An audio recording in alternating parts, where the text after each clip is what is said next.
Paz do Senhor, meus irmãos. Pode tomar o vosso assento, por favor.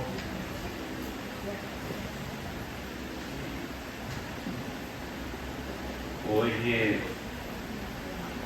chegamos ao estudo de número 8. Graças a Deus. Quem tem a revista, a página é a de número 51 da nossa revista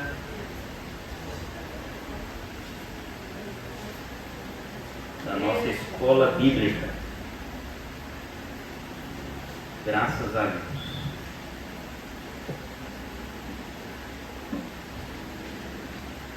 E o tema desse estudo, o estudo de número 8, é vida eclesiástica e vida familiar. E tem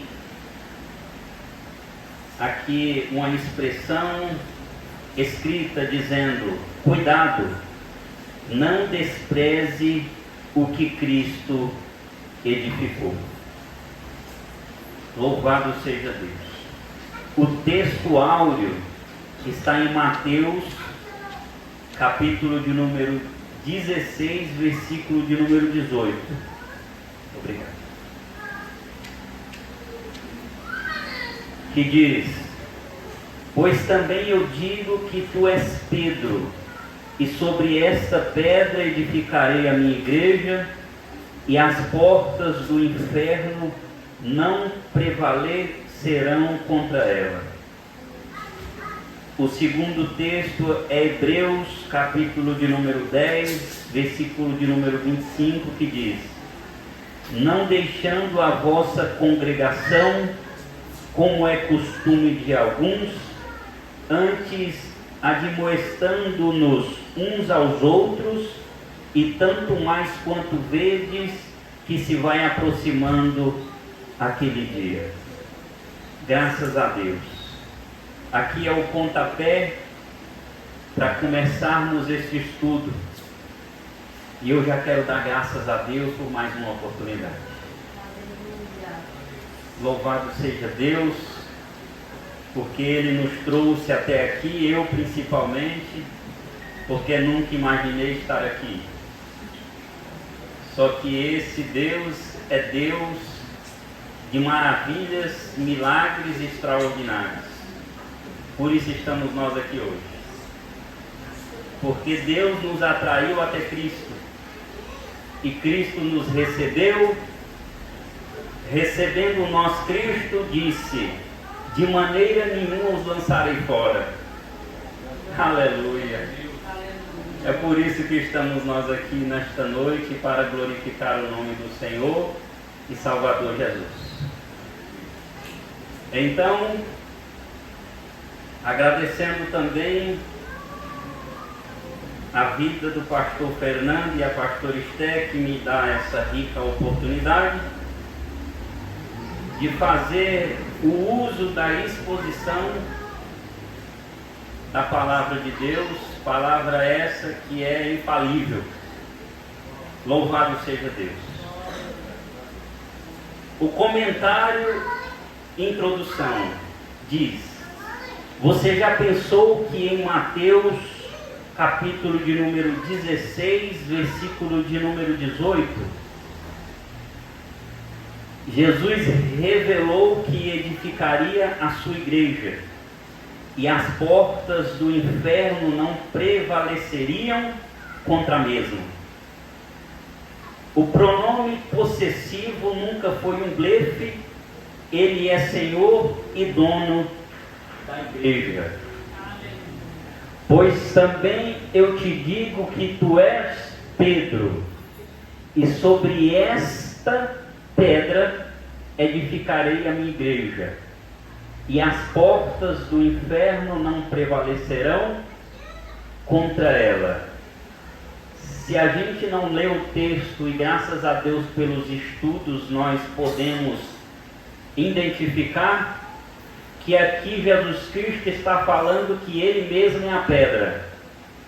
Mas dependendo da interpretação errada, podem dizer que a pedra é Pedro, mas o pronome possessivo esta está dizendo que ele está apontando para ele, senão ele usaria o pronome essa, porque Pedro estava longe dele.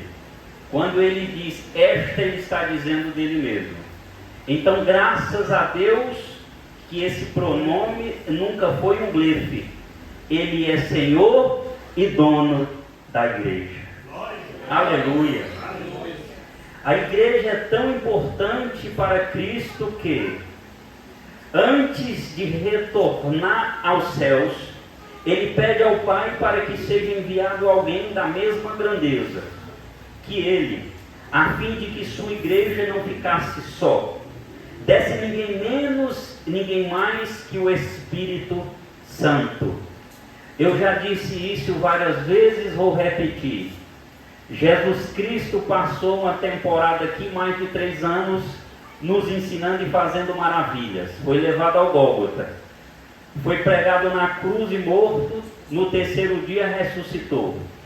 Depois de ressurreto, passou 40 dias ensinando e dando algumas instruções ainda aos discípulos e apóstolos. No 40º dia foi elevado às alturas, como diz o Salmo 24, e ele fez uma promessa em João 14, que não nos deixaria nós sozinhos, mas que ele rogaria ao Pai, e o Pai enviaria o Espírito Santo. No 40º dia ele é levado às alturas, e ele chega aos céus e roga ao Pai por 10 dias, porque no 50º dia da colheita, no dia de Pentecostes, o Espírito Santo de Deus desceu e está dentro de nós até hoje. Aleluia.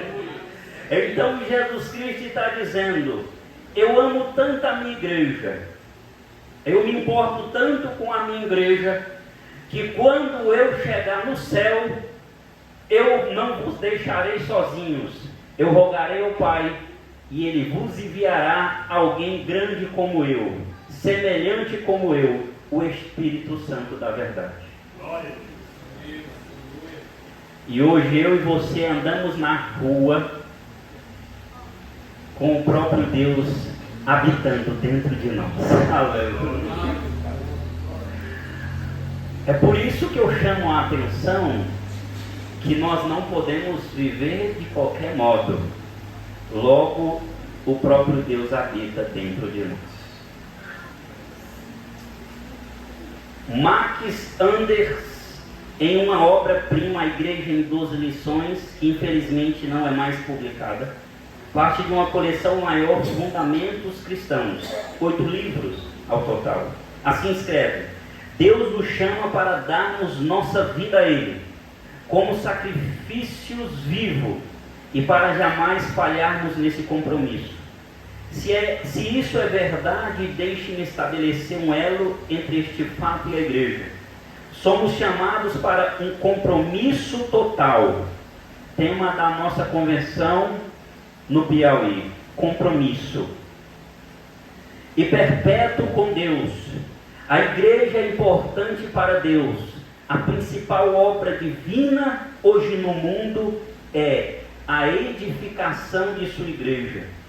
Na atualidade não há nada mais importante para Deus do que a igreja. Portanto, não podemos afirmar lealdade a Deus sem sermos servos leais à sua igreja. A igreja é muito importante para Jesus Cristo. E nós fazemos parte da igreja porque nós somos o corpo de Cristo e Cristo a cabeça. É por isso que, quando eu começar a ler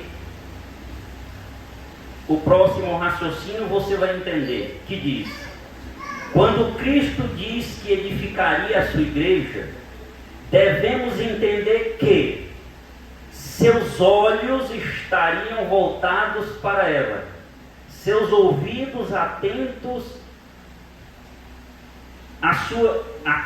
a ela, suas mãos estendidas a ela, seu coração ligado a ela, a igreja é a instituição mais sólida do mundo. Ela está edificada sobre a rocha. Edificar meu lar longe dela, independentemente dos defeitos existentes, é insanidade completa. Eu quero destacar aqui, primeiro, 3 coisas. Que o Senhor está com os olhos fitos na igreja. O Senhor está com os ouvidos atentos à igreja. E o Senhor está com as mãos estendidas à igreja. E se você faz parte da igreja, você pode andar despreocupado, porque você está protegido pelo próprio Senhor Jesus. Aleluia. Não precisa andar tremendo de medo, não é necessário. Não precisa andar com medo de feitiçaria contra você, contra macumba contra você, contra olho grande contra você, não precisa ficar com medo. Aleluia. Porque se você faz parte da igreja que Jesus Cristo edificou, aleluia, Ele está com os olhos fitos em você. Ele está com os ouvidos atentos ao que você diz a Ele. E Ele está com as mãos sobre você. E não só sobre você, eu quero estender mais, sobre toda a sua família.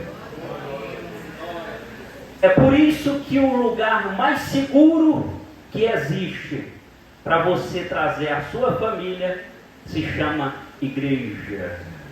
Aleluia. Aí vai ter uns engraçadinhos lá fora que vai dizer, mas é cheio de defeitos. É claro. Aleluia. Olha, aqui está dizendo, dos defeitos existentes, existe. Porque o próprio Jesus falou que o trigo cresceria juntamente com o joio. Aleluia. Aí o rapaz vai dizer, nós podemos arrancar? Jesus vai dizer negativo.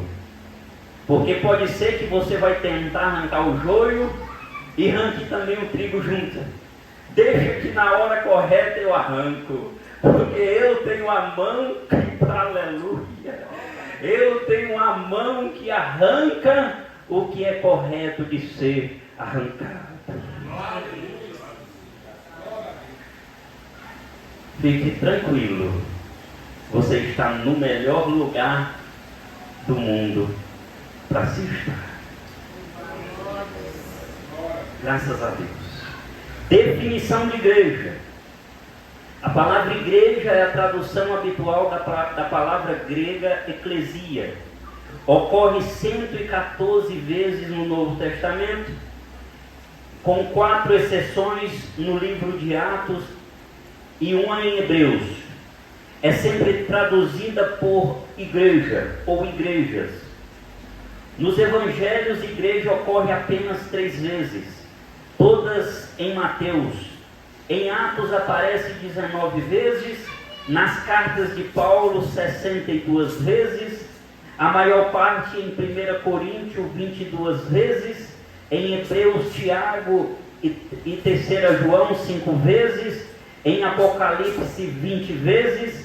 A palavra igreja não aparece em Marcos, Lucas, João, 2 Timóteo, Tito, 1 e 2 Pedro, 1 e 2 João, nem em Judas.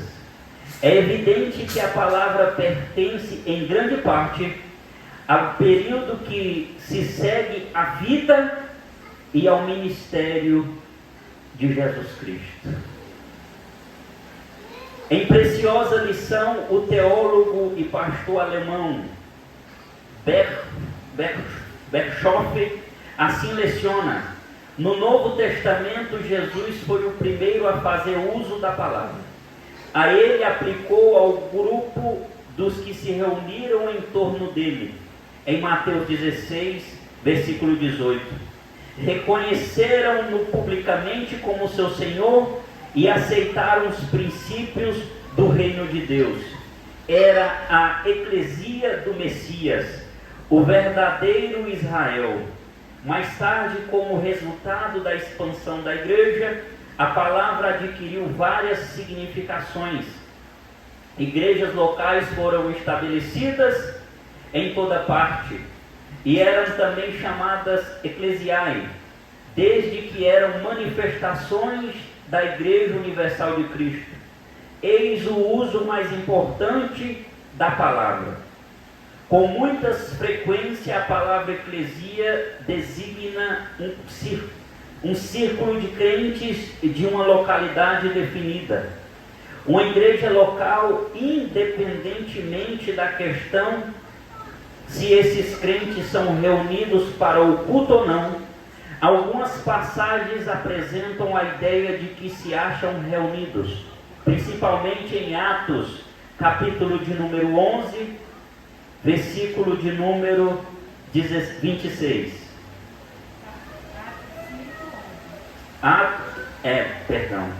Atos, capítulo de número 5, pastor?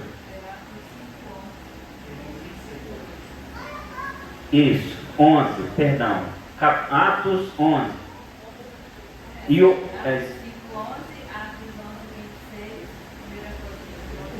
Não, Atos 11, capítulo 11, não é isso? Foi o que eu pedi, Atos 11, 26, por favor. Eu estava certinho. E sucedeu que todo ano se reuniram naquela igreja e ensinaram muita gente. Em Antioquia foram os discípulos pela primeira vez chamados cristãos. E em Romanos, enquanto em outras não, Romanos capítulo 16, versículo de número 4. Os quais pela minha vida expuseram a sua cabeça, os que não só eu lhes agradeço, mas também todas as igrejas dos gentios. Aqui ele quer falar sobre e apresentar a ideia de que eles se reuniam, e o texto é Atos 11, 26, e também a expressão de que não se reuniam, ele dando a ideia e falando que os agradecimentos não era só dele, mas também da igreja dos gentios. Louvado seja Deus. B. Em alguns casos, a palavra denota o que se pode denominar eclesia doméstica. Igreja na casa de alguma pessoa. Ao que parece, nos tempos apostólicos, pessoas importantes por sua riqueza ou por outras razões separavam em seus lares um amplo cômodo para o serviço divino. Acham-se exemplos deste uso da palavra em Romanos, capítulo de número 16, versículo de número 23.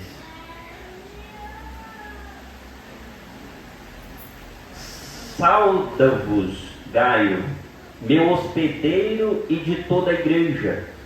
Sauda-vos, Erasto, procurador da cidade, e também o irmão Quarto. E por gentileza, Colossenses capítulo de número 4, versículo de número 15.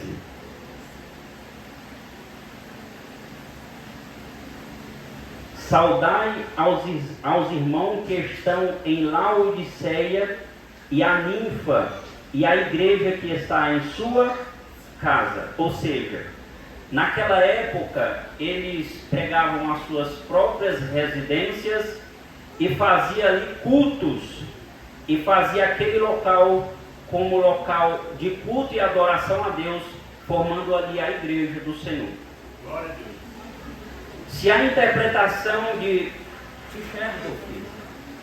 Tischendorf está certa, como hoje em dia se aceita que a palavra se acha pelo menos uma vez, no singular, para denotar um grupo de igrejas. a saber, as igrejas da Judéia, da Galiléia, de Samaria. A passagem em que o termo é empregado deste modo é Atos, capítulo de número 9, versículo de número 31.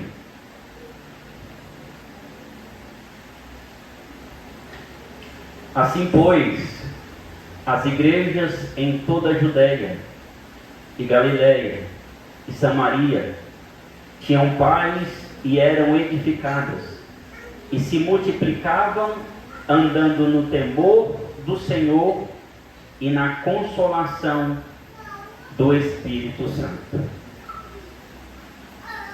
Naturalmente, isto ainda não significa que elas constituíam uma organização, como a que atualmente chamamos de denominação.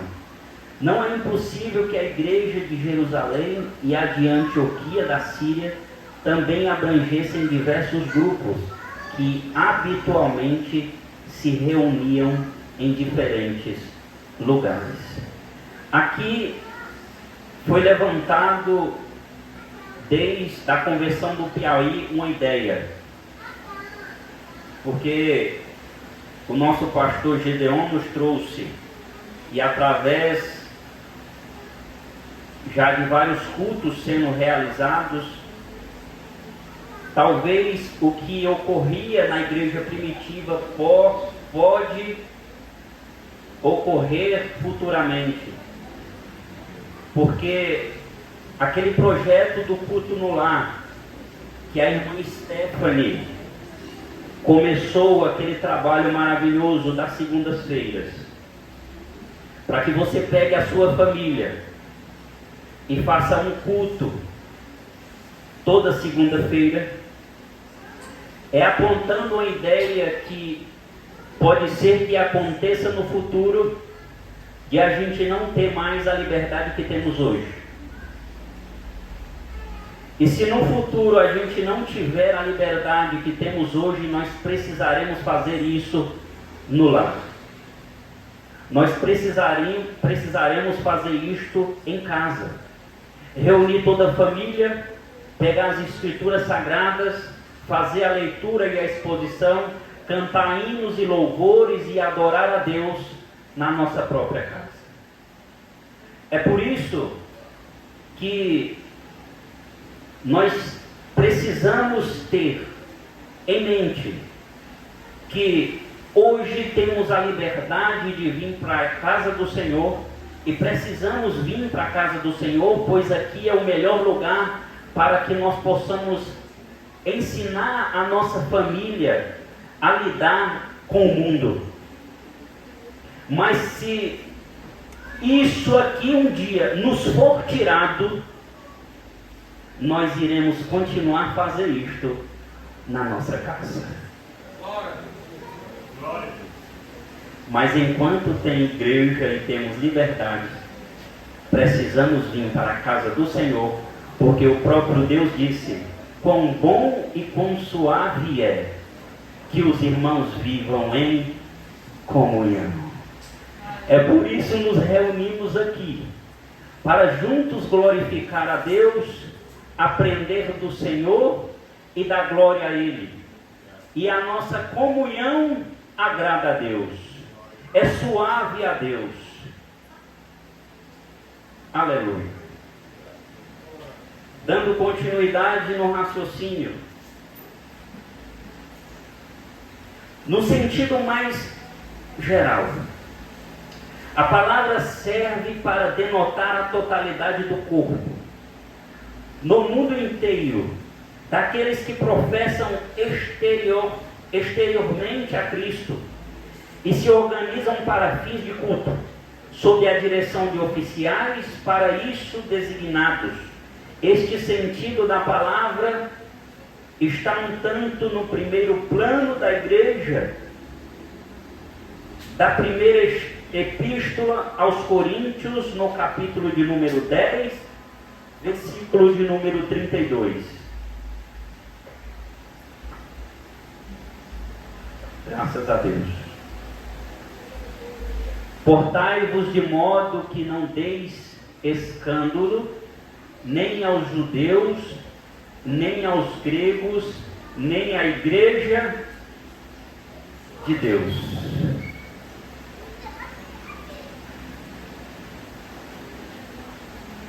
Mas também parece que estava presente na mente de Paulo quando escreveu a epístola aos Efésios. Embora nesta carta a ênfase seja a igreja como organismo espiritual. Primeiro, segura um pouco aí, porque é interessante isso. Porque o raciocínio está dizendo que nós fazemos parte do corpo, totalidade do corpo. Portai-vos de modo que não deis escândalo nem aos judeus, nem aos gregos, nem à igreja de Deus. Nós precisamos, como igreja do Senhor, estar atento a esta palavra, escândalo, porque o próprio Jesus falou sobre essa palavra. E quando ele vai falar sobre esta palavra, o raciocínio vai estar lá em Mateus, se eu não me engano, no capítulo 17. Mas ele está falando sobre aquele que tenta tirar a fé do pequenino, aquele que, através do escândalo, tira a fé daquele pequenino e faz que eles não creem mais em Jesus. Aí Jesus vai falar bem assim: e ai daquele por onde vem o escândalo, é melhor que amarre em seu pescoço uma pedra e se lance no fundo do mar. Nós, como corpo de Cristo, como corpo da igreja, nós precisamos tomar muito cuidado com esta palavra escândalo e lembrar sempre do ensino do apóstolo Paulo em Atos 20 e 24, quando diz: de nada eu faço questão e eu nem tenho a minha vida por preciosa, contanto que cumpra com alegria o ministério e a carreira que recebi do Senhor Jesus para dar testemunho. Então, se nós fazemos parte da igreja, do corpo, da totalidade do corpo, nós precisamos dar testemunho. E não portai-vos de modo que dê escândalo. Agora coloque Efésios capítulo de número 4, versículo de número 11.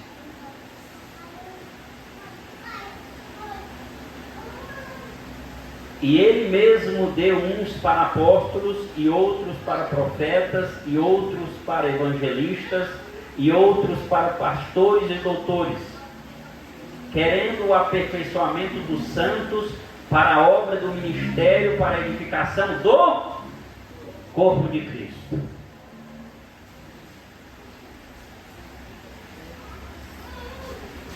Porque nós precisamos chamar a atenção para isso, irmãos e irmãs.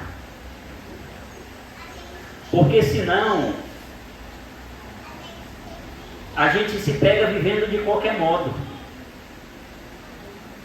Senão, se a gente vacilar com as coisas que nós vivemos todo dia, porque são as propostas, porque são os obstáculos, porque são as objeções, porque são tantas coisas que nos tenta desviar o foco. Então nós precisamos estar sempre atentos a isto que Jesus ensina, que nós precisamos ter cuidado com o escândalo e que nós precisamos saber que o nosso Senhor chamou tantos com quantos ministérios diferentes para o aperfeiçoamento, para a obra do ministério, para a edificação do corpo, ou seja, é tudo para o corpo.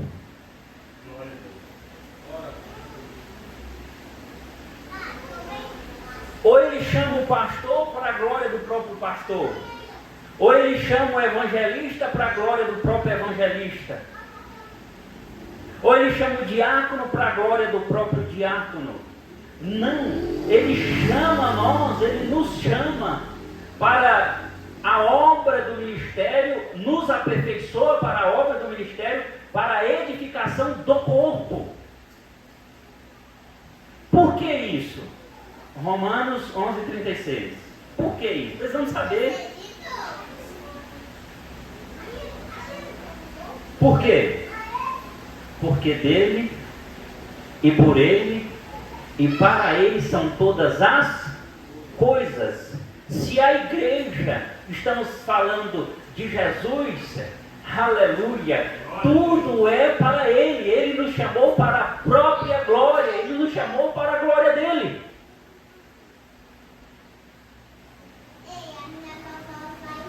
Mas, finalmente, em seu sentido mais compreensível, a palavra se refere a todo o corpo de fiéis. Aleluia. Quer no céu, quer na terra, que se uniram ou se unirão a Cristo como seu Salvador. Este uso da palavra acha-se principalmente nas cartas de Paulo aos Efésios e aos Colossenses, mais frequentemente na primeira destas, Efésios capítulo de número 1, versículo de número 22. Aleluia. E sujeitou todas as coisas a seus pés, e sobre todas as coisas o constituiu como cabeça da igreja. Aleluia. Eu vou facilitar o comandante geral para quem é militar para entender. O que tem a patente mais alta. Aleluia. O que está sobre tudo e sobre todos. Ele é o cabeça da igreja. Colossenses capítulo de número 1, versículo de número 18. Graças a Deus. E ele é a cabeça do corpo da igreja, é o princípio e o primogênito dentre os mortos, para que em tudo tenha a preeminência. Louvado seja Deus, o Deus Todo-Poderoso. Vamos dar continuidade. Devemos ter em mente que os nomes em inglês, holandês e alemão, Krush, Kerk e Kirche, não são derivados da palavra eclesia, mas da palavra Kyriake, que significa pertencente ao Senhor. Eles salientam o fato de que a igreja é propriedade de Deus. O nome Kyriakon ou Kyriake designava acima de tudo o lugar onde a igreja se reunia.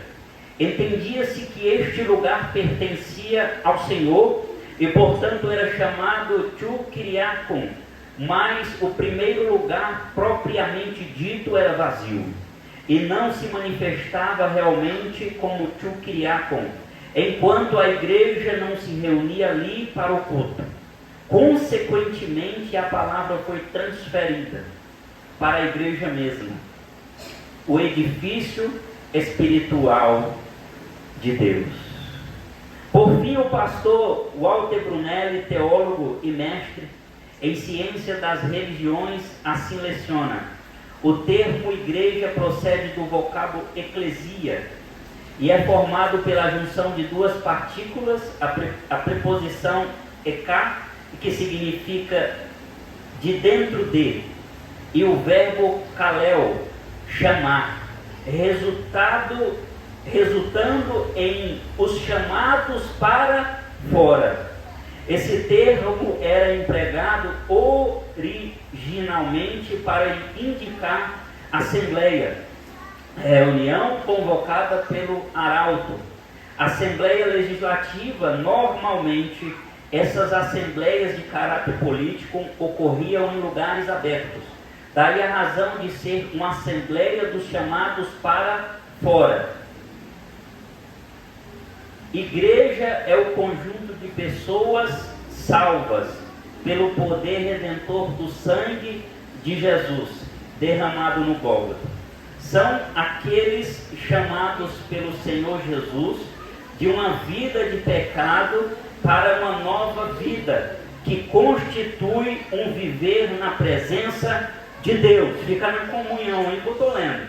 Deus é quem os convoca das trevas para a sua preciosa luz. Igreja significa os chamados. Jesus foi o primeiro a utilizá-la.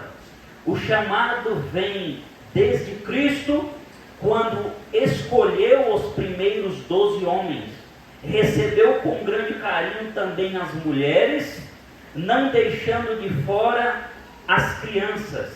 Assim, igreja é o conjunto de chamados pelo amor de Deus, para viverem e desfrutarem o eterno reino de Cristo.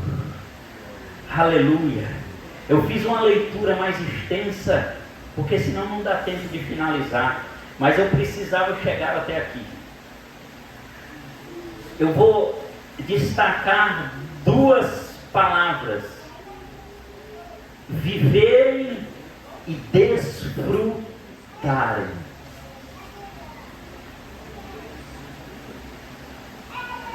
Eu já falei isso aqui algumas vezes, pastor Braz.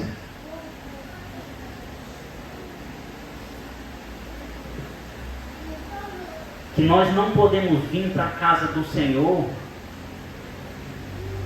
para perder ficha.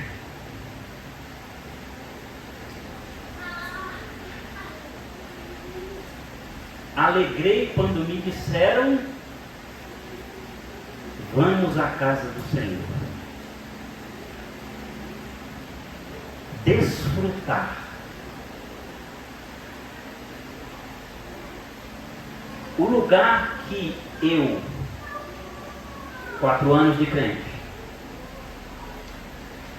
senti a maior alegria da minha vida foi na casa do Senhor. Eu nunca senti, pastor Braz, uma alegria igual a essa. Mas você precisa desfrutar. Você precisa sentir. Você não pode vir para cá e olhar no relógio e olhar, para ficar olhando a hora para acabar para ir embora. Você não pode vir para cá e ficar pensando o que você vai fazer quando sair daqui e você ficar ansioso para que o culto acabe logo. Não, não é assim. A casa do Senhor é para você desfrutar, é viver e desfrutar. Eu acredito que vocês já perceberam como eu me sinto aqui dentro. Aleluia. Se eu estou tocando um instrumento, eu viajo, porque eu desfruto da presença do meu Senhor. Eu desfruto da presença de Deus. Eu desfruto da comunhão com os irmãos. Eu desfruto em abraçar o meu irmão e viver aqui a comunhão com ele na presença de Deus.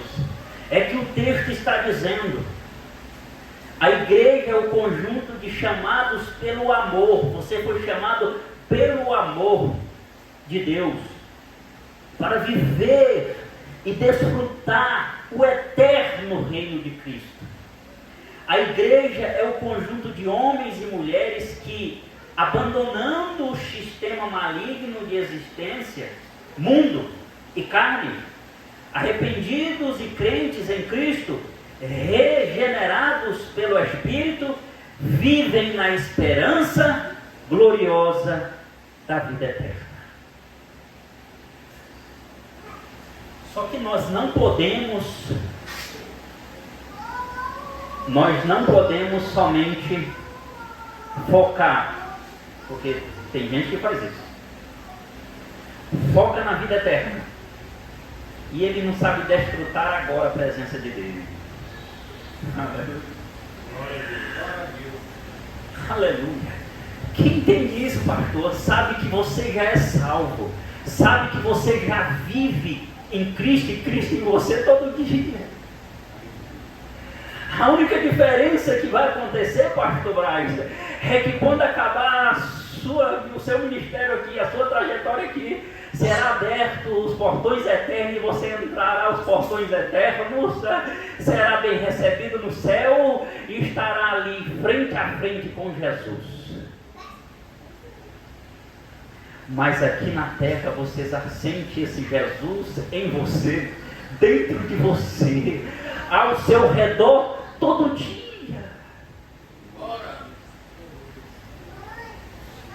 Aí, pastora, sem você vir para cá e fazer parte da comunhão do corpo, você não sabe disso. Não tem como você desfrutar disso. Não tem como você viver isto. Mas eu vou servir a Deus lá em casa.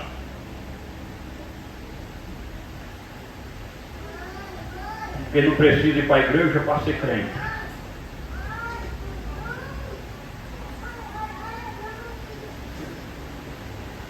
Quando você pertence a Cristo e Cristo está em você, você não quer ficar longe da casa dele.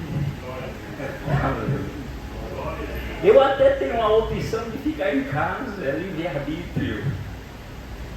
Eu posso ficar, pastora, mas não dá. Eu não consigo ficar em casa. Eu não sei se é assim contigo. Mas tem um negócio dentro de mim que está gritando: vamos para a casa do Senhor. Vamos para a casa de Deus. E aqui na casa de Deus, na casa do Senhor, você vai ensinar os seus filhos da forma correta. Os seus filhos vão crescer firmados na rocha que é Jesus. A sua casa será uma casa abençoada por Deus.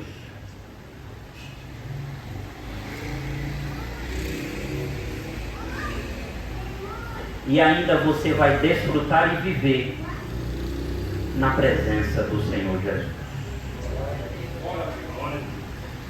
Viver longe da casa de Deus é um risco muito alto.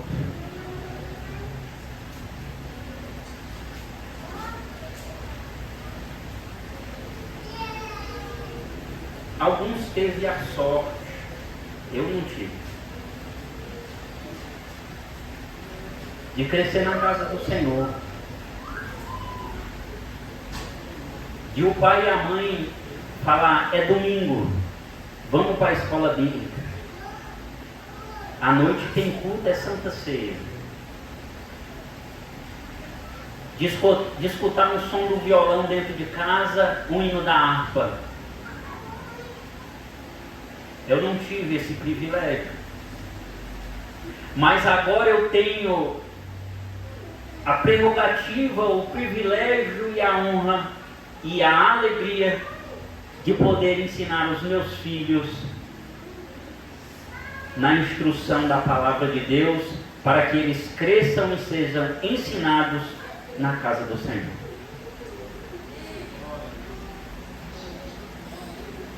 Porque agora nós sabemos o que é correto. E se você sabe o que é correto e não faz, aí eu quero dizer uma coisa a você: não vai dar bom. Se você sabe que você tem que pegar o seu filho e trazer para a casa do Senhor, para que aqui ele cresça, e você não traz, você vai ter que prestar conta disso. Então o melhor lugar para trazer a família e viver é na casa do Senhor, na presença de Deus. Você já pensou que a igreja é tão importante que o próprio Cristo se encarregou de sua edificação? Cristo, como Deus, é infinito. Ao contrário de nós, homens, seres limitados, finitos, confinados no tempo e no espaço. Cristo não conhece confinamento. É limitação. Ilimitação. Ele transcende tudo em sua criação. Isso nos leva a glorificá-lo, pois Ele é o Senhor alto e exaltado. Isaías, capítulo de número 6, versículo de número 1. No ano em que morreu o rei Uzias, eu vi ao Senhor assentado sobre um alto e sublime trono, e o seu séquito enchia o templo, ou as suas vestes enchia o templo. Aleluia. Ele é exaltado acima de tudo o que é terreno e humano. Seu trono está acima do mais alto céu. Salomão afirmou que os céus, mesmo o mais alto céus, não pode conter-te. Em 1 Reis, primeiro livro dos Reis, capítulo de número 8, versículo de número 27.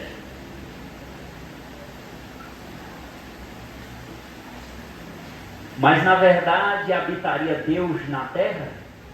Eis que os céus e até o céu dos céus te não poderia conter, quanto menos esta casa que eu tenho edificado. É muita humildade do homem, né?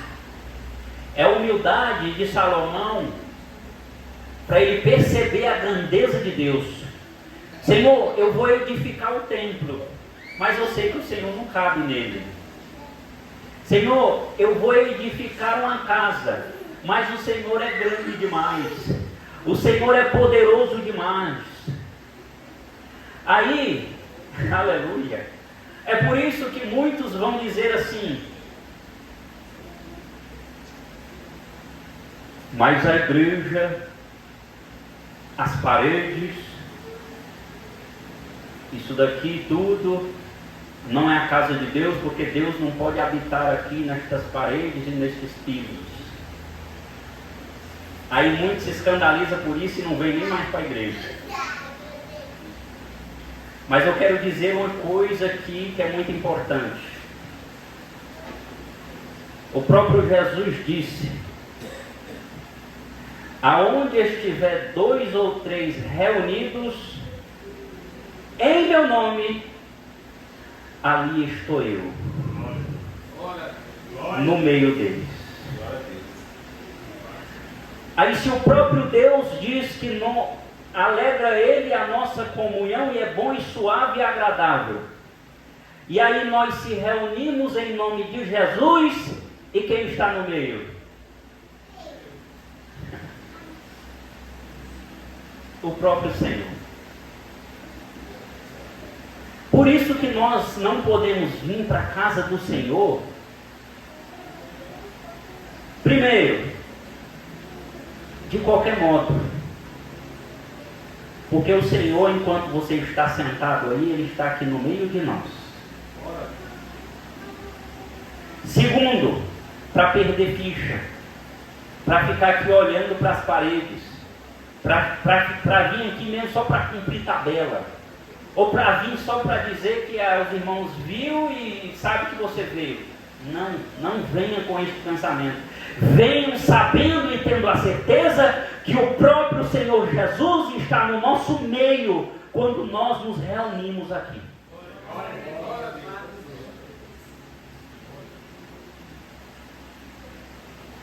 Como, irmão Alas? Pela fé.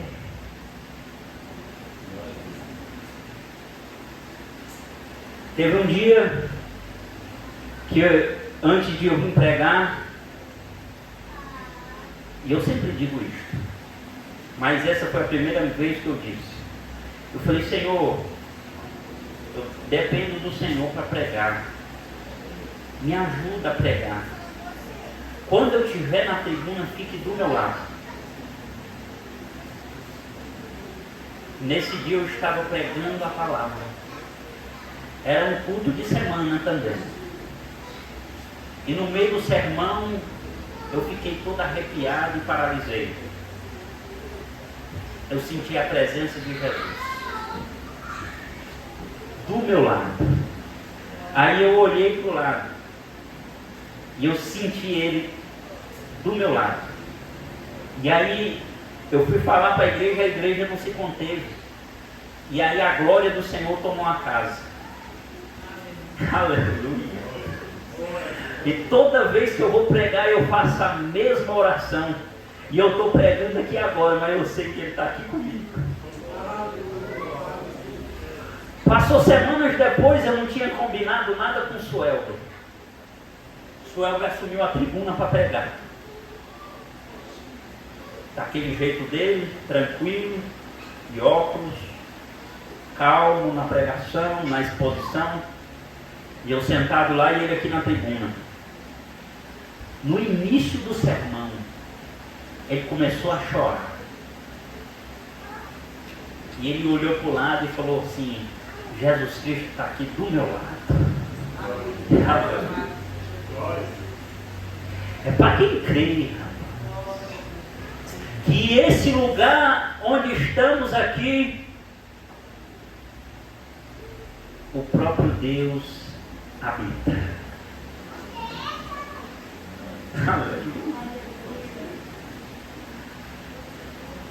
Então por que eu não vou trazer os meus filhos para cá? E por que eu não vou ensinar os meus filhos aqui na doutrina de Jesus, para que eles cresçam sendo pessoas fiéis a Deus? E eu vou reforçar mais uma vez: o melhor lugar para você trazer a sua família é para a casa do Senhor.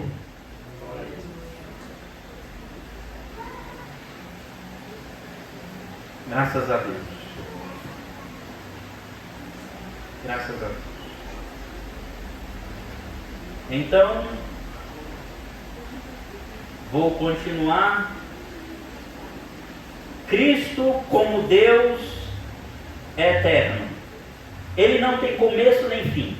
Nós somos criaturas temporais cujos dias sobre a terra são limitados em número. Com Cristo não há tal limitação. Ele é o grande eu sou, transcendendo o próprio tempo. Veja que interessante os Salmos de número 90, versículo de número 2. Cristo é Deus de eternidade em eternidade. Pense como alguém tão extraordinário, que existe além de todos os elos do tempo, tem tanta preocupação com o ajuntamento de pessoas limitadas no tempo, a ponto de dizer: eu edificarei a minha igreja. Eu quero dizer e quero reforçar uma coisa, porque tem ainda gente por aí, pastor Braz, que pode ficar confuso acerca de alguns assuntos das Escrituras Sagradas. Mas eu quero dizer e reforçar que nós vivemos não por vista, mas nós vivemos por fé.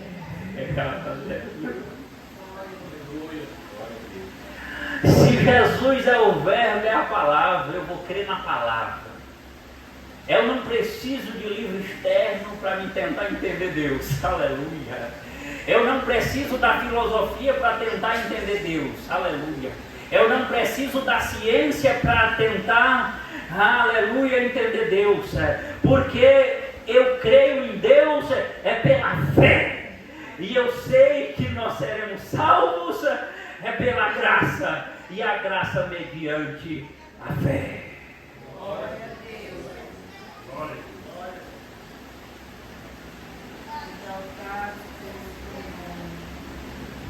Eu sou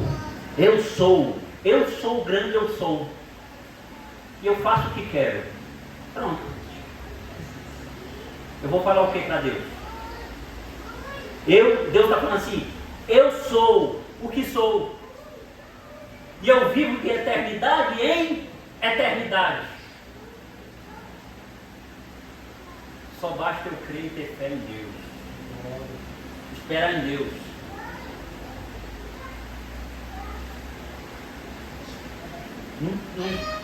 não perca tempo tentando lutar contra Deus, ou tentando questionar Deus. Não adianta você fazer isso. Só creia. O próprio Gamaliel, quando tentaram parar a igreja do Senhor, eles queriam matar os apóstolos de todo modo. Gamaliel falou assim: olha, é melhor não fazer isso. Porque vieram uma turma antes deles, e juntam uns 400 ou mais, e mataram o líder, e eles correram e hoje nem falam mais deles. É melhor vocês deixarem eles quietos. Porque se esse negócio que eles estão dizendo aí, se isso que eles estão ensinando aí, se esse Jesus que eles estão ensinando aí não for verdade, isto também vai acabar. Agora, se isto aí que eles estão fazendo é verdade e é de Deus, vocês estarão lutando contra Deus. Gamaliel falou isso já tem quantos anos? Aleluia! A igreja ainda está de pé. Aleluia! Nós estamos reunidos aqui ainda, glorificando o nome do Senhor Jesus. Por quê? Porque essa obra é de Deus. O homem não pode parar. Cristo como Deus é imutável. Cristo é aquele que não muda. Nós somos marcados por mutações e inconstâncias estáveis. Flutuamos entre uma realidade e outra. Ora queremos, ora não, ao mesmo tempo que começamos, facilmente desistimos. Estabilidade é a realidade humana, seja social, política, econômica, existencial. Cristo é aquele que não muda. Ele é rocha.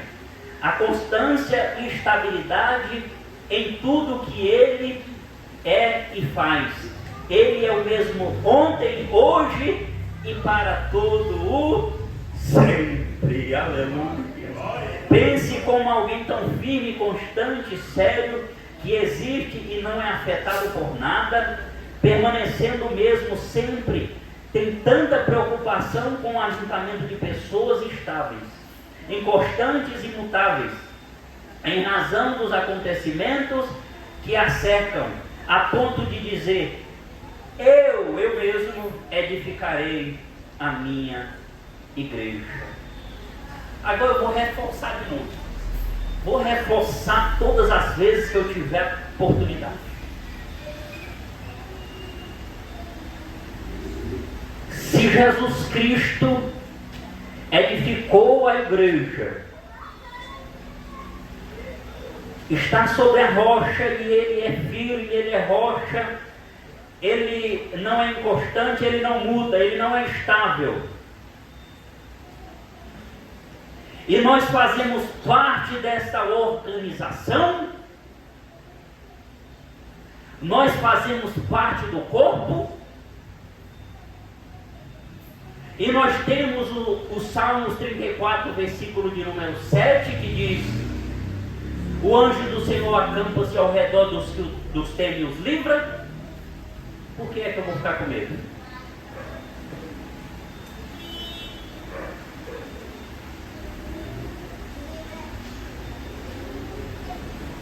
Como crente servo de Jesus Cristo, que pertence ao corpo de Cristo, o corpo da igreja, está com medo de quê? Você não precisa ter medo. Vou reforçar. O próprio Jesus está com os olhos fitos em você. O próprio Jesus está com os ouvidos atentos a você. O próprio Jesus está com as mãos estendidas em você. O próprio Jesus está acampado ao seu redor. O próprio Deus, Ele habita dentro de você. O Espírito Santo de Deus habita dentro de você. Por que ter medo? Não há necessidade para ter medo. Porque o próprio Jesus disse Eu edificarei a minha igreja e as portas dos infernos não prevalecerão contra ela. Você tem que seguir marchando. Você tem que seguir assim, ó, marchando, porque o próprio Deus habita dentro de você. O próprio Jesus anda com você todo dia. E tem mais, pode ser que você tenha esquecido, mas Tiago, capítulo de número 4, versículo de número 7 diz: sujeitai-vos, pois, a Deus e resisti ao diabo, e ele fugirá de vós. Então aquele que pertence à igreja, aquele que teme a Deus, aquele que se sujeita a Deus e resiste ao diabo, não precisa ter medo.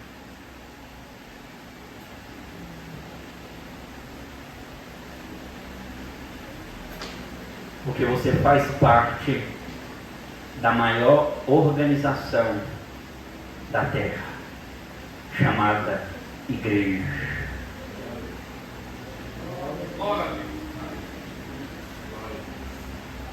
Vá para casa sem medo. E a única preocupação que você e eu devem ter é que trazer toda a família para cá.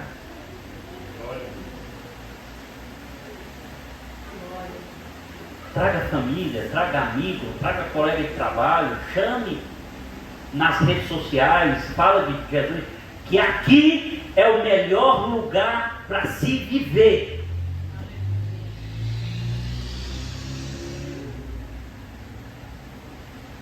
Melhor lugar para se viver.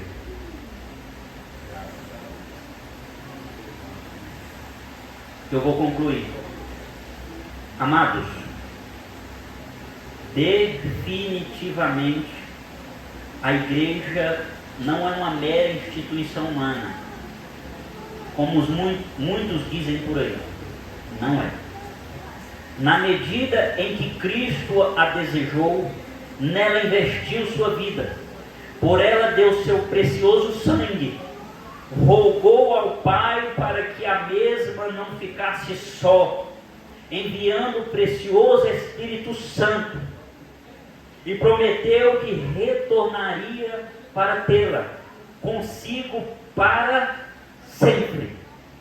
Definitivamente a igreja é a instituição mais importante da face da terra. Dela não podemos nos afastar em hipótese alguma, nela devemos viver todos os dias, dentro dela podemos alcançar o melhor da existência, e Deus nos abençoe para que possamos entender a importância do eu edificarei a minha igreja.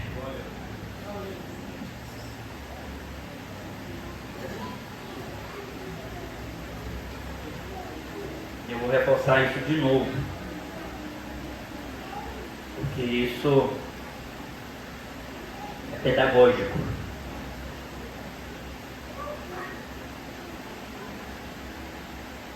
Não precisa ter medo.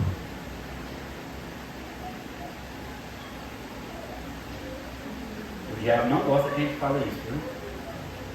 Mas eu vou repetir enquanto eu puder.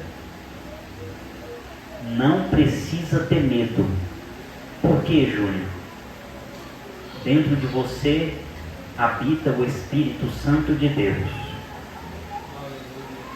Ao seu redor, o próprio Jesus Cristo prometeu estar te livrando.